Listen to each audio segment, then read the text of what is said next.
मेरे प्यारे छात्रों, आप सभी का स्वागत है।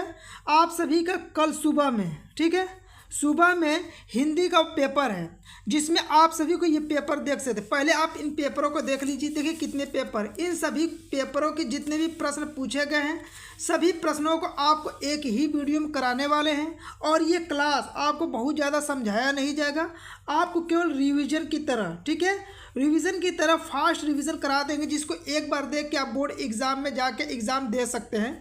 आपका एक भी क्वेश्चन, जितने पेपर कराने वाले इससे एक भी क्वेश्चन आपका बाहर नहीं जाने वाला है, ठीक है। तो वीडियो की स्किप मत कीजिएगा, आपका लास्ट समय चल रहा है। आप इन पेपरों को देख के ही सुबह में बोर्ड के एग्ज़ाम में जाइए और पेपर को एकदम फोड़ के आइए। एक भी क्वेश्चन इस पेपर से बाहर चला जाएगा तो आप कमेंट बॉक्स में आके लिख सकते हैं, ठीक है। तो चलिए वीडियो स्टार्ट करते हैं। आपका समय बहुत ज़्यादा मूल्यवान है, इसलिए बहुत ज़्यादा चर्चा यहाँ पे नहीं करेंगे। देखिए इसी प्रकार से हिंदी का पेपर है, पेपर का सेट आपका डीडी है। यहाँ पे एक पेपर में सिर्फ केवल आपको समान निर्देश बताएंगे, फिर इसके बाद जितना पेपर है उसमें किसी में आपको समान निर्देश नहीं बताया जाएगा। सब पेपर में एक ही प्रकार के समान निर्देश रहेंगे। देखिए जितना पेपर रहेगा सबका पूर्णांक 70 नंबर का रहेगा और 3 घंटा 15 मिनट का आपको समय दिया जाएगा पेपर हल करने के लिए। यहाँ पे इसके समान निर्देश देख लीजिए, यही निर्देश आपके बोर्ड के एग्ज़ाम में आने वाला है। तो पहला यहाँ पे देख सकते हैं पहला आपका निर्देश क्या है कि प्रारंभ के जो 15 मिनट रहेगा प्रश्न पत्र पढ़ने के लिए दिया जाएगा। प्रश्न पत्र 2 खंडों में अ और ब में विभाजित होगा। प्रश्न पत्र खंड अ में बहुविकल्पी प्रश्न आपसे पूछा जाएगा, जिसमें OMR सीट पर इसका उत्तर देना रहेगा, जिसमें नीला पेन और काला बॉल पॉइंट का ही केवल प्रयोग करना है। यानी नीला पेन से या काला पेन से ही आप इसको क्या कर सकते हैं, OMR सीट को भर सकते हैं, ठीक है। देखिए यहाँ पे खंड अ में बहुविकल्पी प्रश्न हेतु प्रत्येक प्रश्न 1 अंक का रहेगा और प्रत्येक प्रश्न के सम्मुख उसके अंक निर्धारित किए रहेंगे, कौन से प्रश्न कितने अंक का है। यही कुछ समान निर्देश रहते हैं, इनको हर पेपर में आपको बताते रहते हैं। आप इन पेपरों के बारे में देखते होंगे तो आप सभी निर्देश अब दिमाग में छप गया होगा। अब चलिए यहाँ से प्रश्न हल करते हैं। आपको सीधे आंसर बताएंगे, आप प्रश्न को पढ़िए। प्रश्न पढ़ने के बाद तुरंत अपने आप को जांचिए कि आपके प्रश्न का आंसर कितने सही हो रहे हैं। देखिए खंड अ में पहला प्रश्न है आपका कि झूठ का सच किस विधा की रचना है, ठीक है।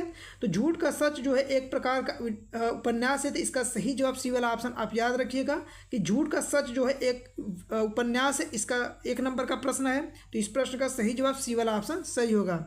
अगला प्रश्न, अनंत आकाश के रचनाकार हैं। तो अनंत आकाश के जो रचनाकार हैं जय प्रकाश भारती हैं। तो इस प्रश्न का सही जवाब बी वाला ऑप्शन सही हो जाएगा कि अनंत आकाश के जो रचनाकार हैं जय प्रकाश भारती हैं।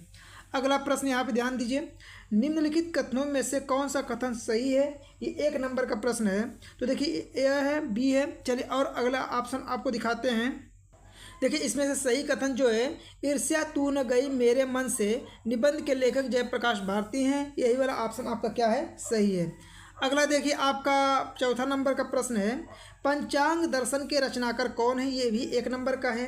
तो देखिए इसका सही जवाब जो होगा कि पंचांग दर्शन के जो रचनाकार हैं मथुरा नाथ शुक्ल जी हैं। तो इस प्रश्न का सही जवाब ए वाला ऑप्शन सही हो जाएगा।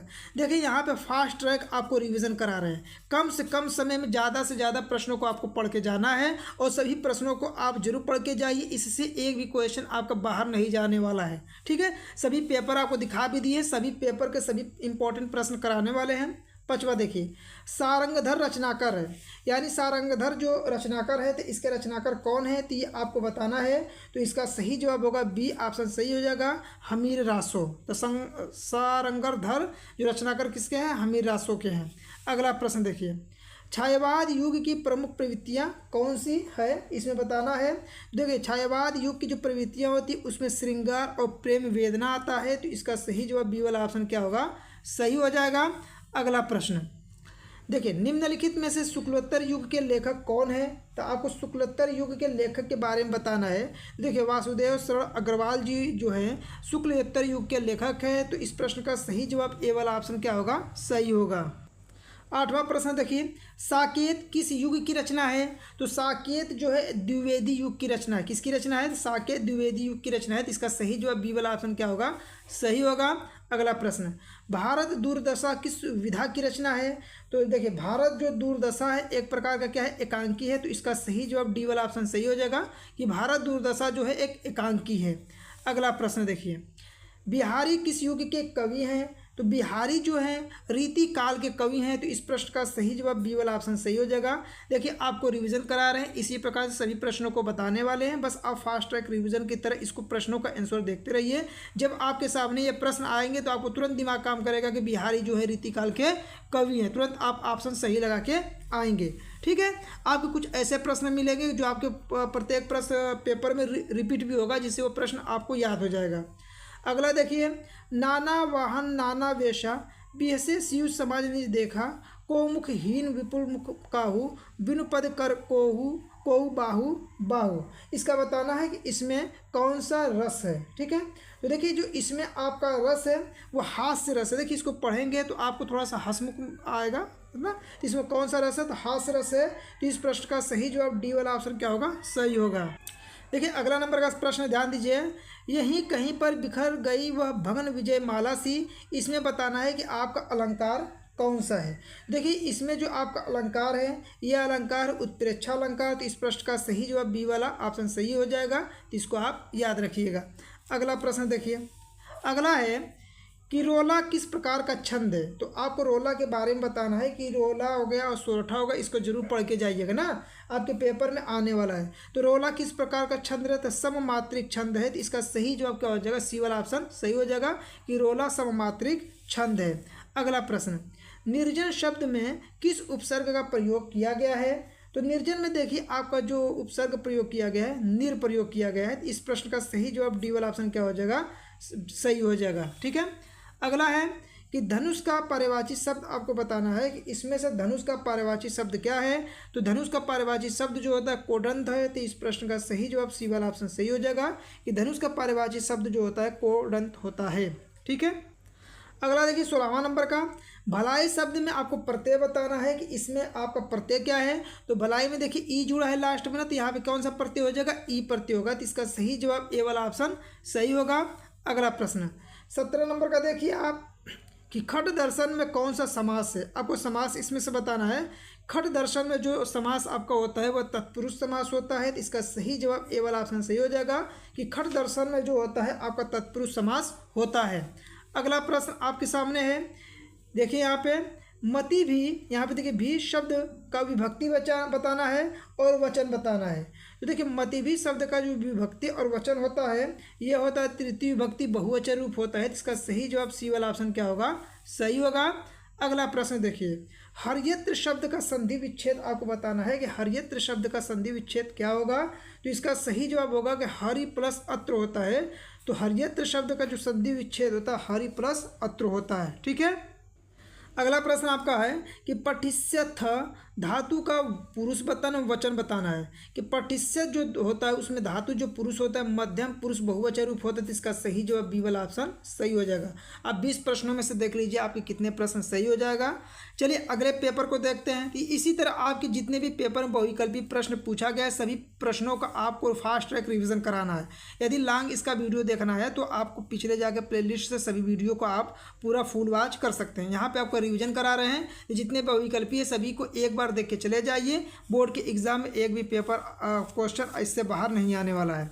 देखिए अब आपके सामने ये पेपर है और HE अब पेपर का सेट, इसमें जितने 20 बहुविकल्पी प्रश्न है उन सभी प्रश्नों को भी साथ में आपको करा देंगे। तो चलिए सीधे आपको ये निर्देश है, निर्देश के बारे में एक बार बता दिए, बार बार आपको नहीं बताएंगे। ठीक है, तो चलिए आप सीधे प्रश्न को हल करते हैं। देखिए आपका पहला प्रश्न यह है कि रक्षाबंधन नाटक के नाटककार कौन है। तो रक्षाबंधन जो नाटक के जो नाटककार है हरिकृष्ण प्रेमी जी है। तो इसका सही जवाब ए वाला ऑप्शन क्या होगा? अब बी वाला ऑप्शन सही होगा। अगला देखिए रामधारी सिंह दिनकर की रचना क्या है। तो इसमें से रामधारी सिंह की जो दिनकर की रचना है संस्कृति के 4 अध्याय जो होता है वो रामधारी सिंह दिनकर के द्वारा रचित किया गया है। तो इसका सही जवाब ए वाला ऑप्शन सही होगा। अगला प्रश्न आप देखिए राग दरबारी रचना के उपन्यासकारक कौन है। तो इसका सही जवाब होगा श्रीलाल शुक्ल जी। तो इस प्रश्न का सही जवाब बी वाला ऑप्शन आप याद रखिएगा। अगला प्रश्न देखिए, आपका चौथा नंबर का है कि शुक्ल युग के अन्य नाम कौन से हैं। तो आपके शुक्ल युग के अन्य नाम बताना है कि इसमें से कौन से है। प्रसाद युग, प्रेमचंद्र युग, छायावादी युग, इनमें से सही। इसका सही जवाब होगा इनमें से सही ऑप्शन क्या होगा, सही होगा। विष्णु प्रभाकर किस युग के कहानीकारक है। तो विष्णु प्रभाकर जो हैं, जैसे यहाँ भारतेंदु युग, छायावादी युग, द्विवेदी युग, इनमें से विष्णु प्रभाकर किसी युग के कहानीवादक नहीं है। तो इस प्रश्न का सही जवाब डी वाला ऑप्शन सही होगा कि इनमें से कोई ऑप्शन सही नहीं है। अगला देखिए, भाव विलास के रचनाकार कौन है। तो भाव विलास के जो रचनाकार हैं वह देव जी हैं। तो इस प्रश्न का सही जवाब बी वाला ऑप्शन क्या होगा, सही होगा।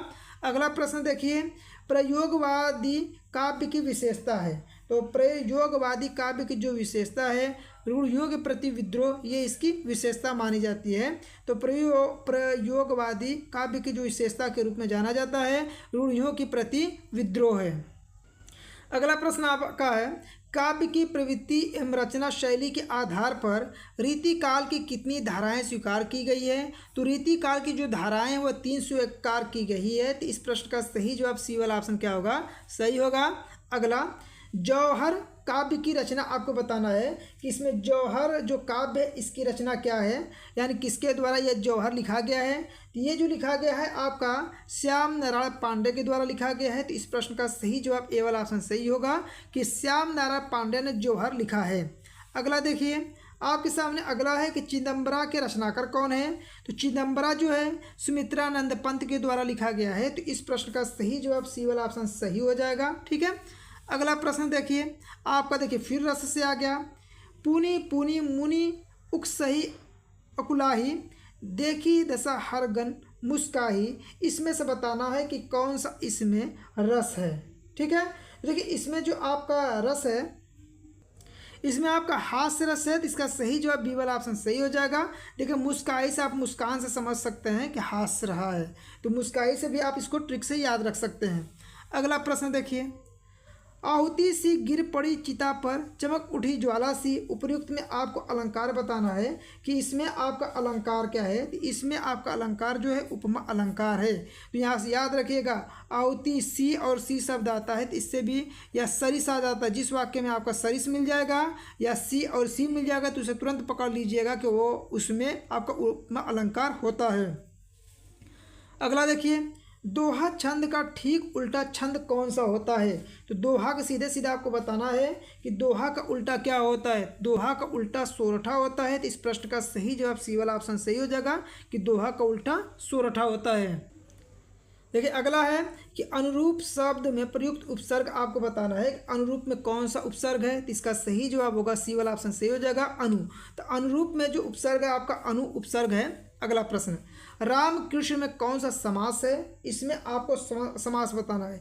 जब भी आपको इस प्रकार से हलंत मिलेगा तो समझ लीजिएगा वहाँ पे द्वंद्व समास होता है। इसका सही जवाब बी वाला ऑप्शन सही हो जाएगा। अगला प्रश्न, वायु समीर बयार पर्यायवाची है किसका। देखिए वायु मतलब हवा होता है, तो ये किसका पर्यायवाची है, हवा का पर्यायवाची है। तो इसका सही जवाब सी वाला ऑप्शन सही होगा। अगला प्रश्न, तस्मै शब्द में विभक्ति और वचन बताना है कि इसमें कौन सी विभक्ति और कौन सा वचन है। तो इसमें देखिए आपका चतुर्थी विभक्ति एक वचन रूप होता है। तो इसका सही जवाब ए वाला ऑप्शन क्या होगा, सही होगा।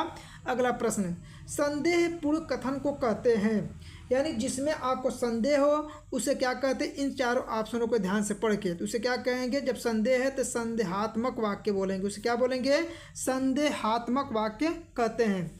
अगला प्रश्न, मैं पत्र लिखूंगा, वाक्य का कर्मवाच्य आपको बताना। देखिए इसको तो जरूर कर्मवाच्य, कर्तृवाच्य, भाववाच्य इसे जरूर आप पढ़ के जाएगा। हर पेपर में ये आपको बता रहे हैं बार बार, ठीक है। मैं पत्र लिखूंगा, इसमें आपको बताना है कि क्या है कि इसमें कर्मवाच्य क्या है। तो इसमें क्या है आपका, तो इसका सही जवाब क्या होगा, ए वाला ऑप्शन सही हो जाएगा कि मेरे द्वारा पत्र लिखा जाएगा। इसका मतलब कर्मवाच्य में बनाना है। तो जिसमें शब्द द्वारा लिखा रहेगा तो समझ लीजिएगा कि आपका ये कर्मवाच्य है, ठीक है। अगला देखिए, स्थानवाचक क्रिया विशेषण इसमें कौन सा है जिसमें आपका स्थान को बोध कर रहा हो, जैसे प्रतिदिन, बहुत, स्वयं, ये स्थान को बोध नहीं करता, लेकिन जब आसपास बोलते हैं तो ये स्थान का बोध कराता है। तो इसका सही जवाब बी वाला ऑप्शन क्या हो जाएगा, सही हो जाएगा। ठीक है, देखिए ये भी इस पेपर का 20 जो वायरल प्रश्न है सभी करा दिए। अब अगला पेपर आपके सामने है डीसी। ठीक है, क्या है, डीसी पेपर है। इस पेपर के भी सभी आपके प्रश्नों को बता देते हैं, सभी प्रश्नों को एक बार जरूर देख लीजिए। ठीक है, ये हिंदी का ही पेपर आप सभी को करा रहे हैं। पूर्णांक सब पेपर का 70 नंबर ही रहने वाला है। ठीक है, तो आप इस निर्देश के बारे में तो आपको एक बार बता दिए हैं। सीधे प्रश्नों को चलिए हल करते हैं।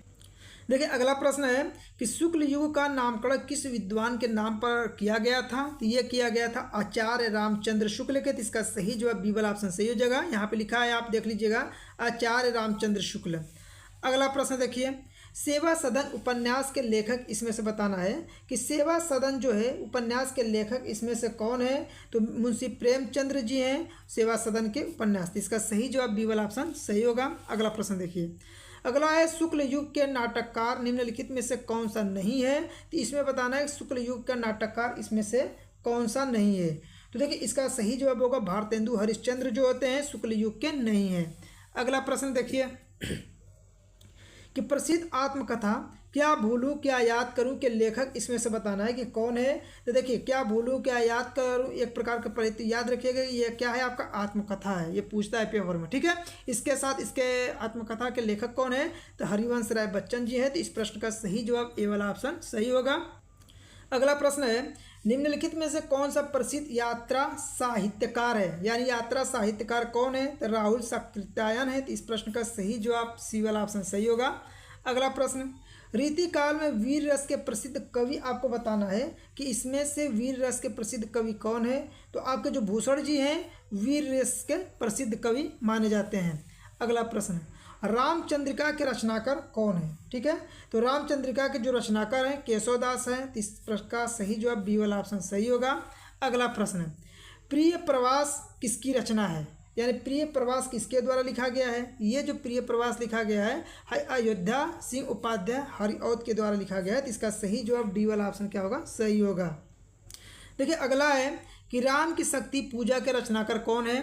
तो राम की शक्ति के पूजा के रचनाकार जो है सूर्यकांत त्रिपाठी निराला है। तो इसका सही जवाब ए वाला ऑप्शन क्या होगा, सही आपका होगा। अगला, निम्नलिखित में से कौन प्रगतिवादी युग का कवि नहीं है, यानी प्रगतिवादी युग के कवि इनमें से किसे नहीं माना जाता है। तो भारतेंदु जो हरिश्चंद्र जो होते हैं प्रगतिवादी युग के कवि नहीं है। तो इसका सही जवाब डी वाला ऑप्शन सही होगा। अगला प्रश्न ध्यान दीजिए, अगला है आपका हास्य रस का अस्थाई भाव आपको बताना है कि जो हास्य रस है इसका अस्थाई भाव क्या है। तो हास्य का क्या होता है, हास होता है। तो इसका सही जवाब बी वाला ऑप्शन सही होगा। अगला प्रश्न देखिए कि मनहु मानो जनु जानो आदि वाचक शब्द किस अलंकार में प्रयुक्त किया जाता है। तो देखिए जिस वाक्य में आपका मनहु आ जाए, मानो आ जाए, जनु आ जाए, जानो आ जाए, ये जिसमें आता है उसे उत्प्रेक्षा अलंकार कहते हैं। तो इसका सही जवाब ए वाला ऑप्शन सही होगा। अगला प्रश्न है आपका, लिखकर लोहित लेक डूब गया दिन मड़िया व्योम सिंधु सखी दे तारक बुदबुद दे रहा। उपयुक्त में छंद बताना है। तो इसमें जो छंद आपका होता है सोरठा है, इसको याद रखिएगा। अगला प्रश्न देखिए, उपसर्ग से बना शब्द नहीं है, यानी कि इसमें उप का प्रयोग कहाँ पे नहीं किया गया है। तो देखिए उप इसमें भी है, इसमें भी है, इसमें भी है, लेकिन ऊपर में उप नहीं है। तो इसका सही जवाब बी वाला ऑप्शन सही होगा। अगला प्रश्न, दैनिक शब्द में प्रत्यय आपको बताना है कि दैनिक जो होता है इसमें कौन सा प्रत्यय प्रयोग किया गया है। प्रत्यय मतलब होता है कि किसी शब्द के अंत में क्या जुड़ा है। ठीक है, तो यहाँ पे देखिए आपका जो दैनिक में देखेंगे तो इक लास्ट में दैनिक इक आ रहा है ना, तो इसमें कौन सा प्रत्यय है, इक प्रत्यय है। इसका सही जवाब ए वाला ऑप्शन सही रहेगा आपका। अगला प्रश्न देखिए, त्रिवेणी में कौन सा समास है। देखिए त्रि मतलब होता है तीन, और जिसमें आपका प्रारंभ में संख्या आता है तो वहाँ पे हमेशा द्विगु समास होता है। कौन सा समास होता है, द्विगु समास। जैसे आपको तिरंगा में पूछेगा कौन सा समास है तो क्या बताएंगे आप, द्विगु समास। इसलिए कि तिरंगा में तीन रंगों का समूह, तीन संख्या आ रहा है ना, तो यहाँ पर द्विगु समास होता है। अगला प्रश्न देखिए 17 नंबर का प्रश्न देखिए कि निम्नलिखित में से गंगा का पारिवाची नहीं है। तो गंगा का पारिवाची जो होता है कालिंदी जो होता है गंगा के पारिवाची नहीं है। ठीक है, इसके अलावा गंगा का पारिवाची याद रखिएगा कि भागीरथी हुआ, सुसरिता हुआ, देव नदी, ये सब गंगा का पारिवाची होता है। अगला देखिए कि इत्यादि का संधि विच्छेद इसमें से कौन सा है, तो इति धन आदि। तो देखिए इति धन आदि है तो इसका क्या हो जाएगा, संधि विच्छेद इत्यादि का इति धन आदि हो जाएगा। तो इस प्रश्न का सही जवाब ए वाला ऑप्शन क्या होगा, सही होगा। अगला प्रश्न देखिए, अगला आपसे पूछा गया है कि फल शब्द का तृतीय विभक्ति बहुवचन रूप बताना है कि फल का तृतीय विभक्ति में और बहुवचन इसका रूप क्या होता है। तो देखिए इसका जो होता है फलय होता है, तो इसका सही जवाब डी वाला ऑप्शन आप सही याद रखिएगा। अगला प्रश्न देखिए इस पेपर का, तो अगला प्रश्न है आपका हस्तु धातु का रूप, हस्तु धातु का रूप का वचन यानी वचन और पुरुष बताना है कि इसमें कौन सा वचन है कौन सा पुरुष। तो हस्तु में जो होता है एक वचन और प्रथम पुरुष होता है, तो इसका सही जवाब सी वाला ऑप्शन सही हो जाएगा। चलिए अगले पेपर को देखते हैं। तो देखिए आपके सामने अगला पेपर है, तो सभी पेपरों के प्रश्नों को बार बार देख लीजिए। ये पेपर का सेट जो है HF है, ये हिंदी है, ठीक है, हिंदी का आप पेपर करा रहे हैं तो इसके भी सभी प्रश्न देख लेते हैं, ठीक है। तो आप निर्देश के बारे में बता दिए तो निर्देश बार बार आपको नहीं बताएंगे। चलिए प्रश्नों को देखते हैं। यहाँ पे देख सकते हैं HF ही है। इसका पहला प्रश्न देखिए, आचार्य रामचंद्र शुक्ल प्रसिद्ध है। तो आचार्य रामचंद्र शुक्ल जी हैं यह प्रसिद्ध आलोचनात्मक साहित्य के लिए, तो इसका सही जवाब सी वाला ऑप्शन सही हो जाएगा। अगला प्रश्न देखिए, गोदान उपन्यास के लेखक कौन है। तो गोदान मुंशी प्रेमचंद्र के द्वारा लिखा गया है, तो इसका सही जवाब बी वाला ऑप्शन क्या होगा, सही होगा। अगला प्रश्न कि नीर का निर्माण फिर रचना किसके द्वारा किया गया है। तो नीर का निर्माण फिर हरिवंश राय बच्चन के द्वारा किया गया है, तो इसका सही जवाब ए वाला ऑप्शन सही होगा, ठीक है। अगला प्रश्न देखिए, झूठ का सच उपन्यास के लेखक कौन है। तो झूठ का सच जो है यशपाल जी के द्वारा लिखा गया है, तो इसका सही जवाब ए वाला ऑप्शन सही होगा। अगला प्रश्न, छायावाद की प्रमुख प्रवृत्तियाँ कौन सी है। तो छायावाद की जो प्रमुख प्रवृत्तियाँ होती है उसमें श्रृंगार और प्रेम की वेदना होता है, तो इसका सही जवाब सी वाला ऑप्शन सही होगा। अगला देखिए, कलम का सिपाही जीवनी है। तो जो कलम का सिपाही है किसकी जीवनी है, तो ये मुंशी प्रेमचंद्र की है, तो इसका सही जवाब बी वाला ऑप्शन क्या होगा, सही होगा, ठीक है।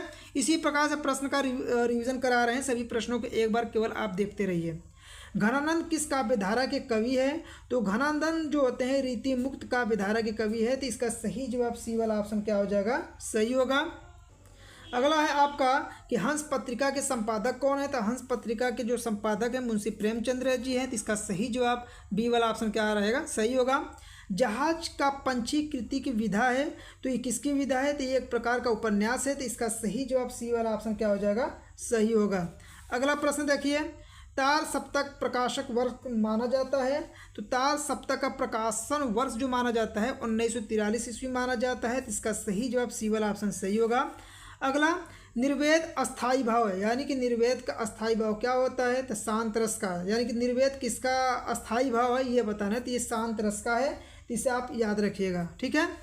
अगला प्रश्न, पीपर पात सरिस मंडोलत, आपको बार बार बता रहे कि जिसमें सरिस शब्द आ जाए, सी शब्द आ जाए, ये शब्द आता है तो उसमें हमेशा उपमा अलंकार होता है, तो इसका सही जवाब बी वाला ऑप्शन आप याद रखिएगा।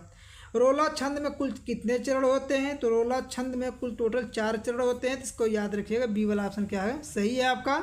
आगमन में किस उपसर्ग का प्रयोग किया गया है। तो आगमन में आ शब्द का प्रयोग किया गया है, तो यही क्या हो जाएगा, इसका उपसर्ग हो जाएगा, इसका सही जवाब डी वाला ऑप्शन क्या होगा, सही होगा। 15वां नंबर का देखिए, भलाई में प्रत्यय आपको बताना है कि भलाई में कौन सा प्रत्यय है, यानी कि ई जो यहाँ पे है ना, तो भलाई ई, तो यहाँ पे कौन सा प्रत्यय है, तो बी वाला ऑप्शन सही होगा। नीलांबर यहाँ पे याद रखिएगा, नीलांबर में कौन सा समास है, यानी कि आपको समास यहाँ पे बताना है कि इसमें समास कौन सा प्रयोग किया गया है। इसमें जो होता है नीलांबर में कर्मधारय समास होता है, इसका सही जवाब सी वाला ऑप्शन सही होगा। अब यहाँ पे देखिए कि आम का तत्सम रूप बताना है कि आम का तत्सम जो होता है आम्र होता है, क्या होता है, आम का तत्सम आम्र होता है, इसका सही जवाब बी वाला ऑप्शन सही होगा। अब देखिए यहाँ से पूछा है कि कर्तृवाच्य में प्रधानता होती है। तो कर्तृवाच्य में कर्ता की प्रधानता होती है, तो इसका सही जवाब ए वाला ऑप्शन क्या होगा, सही होगा। अगला प्रश्न देखिए 19 नंबर का। 19 नंबर का है ताभ्य शब्द में वचन और विभक्ति बताना है। तो इसमें जो ताभ्य शब्द है उसमें जो वचन होता है और विभक्ति होता है चतुर्थी विभक्ति बहुवचन रूप होता है, तो इसका सही जवाब डी वाला ऑप्शन क्या होगा, सही होगा। लास्ट प्रश्न देखिए इसका, निम्नलिखित में से सर्वनाम आपको बताना है। तो सर्वनाम क्या है, जैसे वह हुआ, तुम हुआ, मैं हुआ, ये सब क्या होता है, संज्ञा के स्थान पर प्रयोग होने वाला शब्द जो होता है क्या होता है, सर्वनाम होता है। ठीक है, तो यहाँ पे इसका सही जवाब, तो ये 20 प्रश्न इस पेपर का हुआ। ठीक है, अब देखिए आपके सामने ये सब जो पेपर है, जैसे डीई हुआ, इसके अलावा और सभी देखिए डीई हुआ या डीजे हुआ, इसके अलावा और जितने भी 4-5 पेपर बच रहा है उसका नेक्स्ट वीडियो ला देंगे आपको तुरंत। इसके जस्ट आधा घंटा या 1 घंटा के बाद आपको नेक्स्ट वीडियो इसका मिल जाएगा, जिसमें इन सभी प्रश्नों जो प्रश्न पूछा गया है आपसे वो सभी प्रश्न आपको करा देंगे। बस बोर्ड के एग्जाम में केवल इन पेपरों को देख के जाएंगे तो आपको केवल छापना रहेगा। ठीक है, तो आप जरूर इन पेपरों को जरूर एक बार देख के ही जाइएगा। तो वीडियो पसंद आए तो वीडियो को लाइक करें, और इसका नेक्स्ट वीडियो चाहिए तो आप कमेंट बॉक्स में तुरंत आप कमेंट कीजिए कि इसका नेक्स्ट वीडियो लाइए, तो आप तुरंत हम इसका नेक्स्ट वीडियो बना के आप लोगों को प्रोवाइड कर देंगे। इसलिए कि आपका सुबह में आपका पेपर है, तो इनको ज़रूर आप एक बार देख के ही जाइएगा।